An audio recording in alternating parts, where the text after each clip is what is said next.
Presiden Joko Widodo akan melantik Kepala Staf Angkatan Darat Jenderal Andika Perkasa menjadi Panglima TNI pada Rabu 17 November 2021.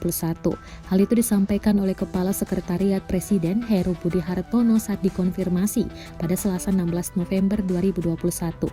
Heru menuturkan pelantikan akan dilaksanakan di Istana Negara. Selain Panglima TNI, Jokowi juga melantik sejumlah duta besar untuk negara sahabat. Sebelumnya, DPR telah menyetujui percalonan Andika sebagai Panglima TNI. Keputusan tersebut diambil dalam rapat paripurna ke-9 masa persidangan 2 tahun sidang 2021-2022 pada Senin 8 November 2021 lalu. Adapun Komisi 1 telah menyetujui Andika sebagai calon Panglima TNI setelah uji kelayakan dan kepatutan pada Sabtu 6 November 2021. Andika diusulkan oleh Presiden Joko Widodo menjadi calon Panglima TNI menggantikan Marsikal Hadi Cahyanto yang akan pensiun pada November ini. Usul tersebut diberikan ke DPR untuk mendapat persetujuan.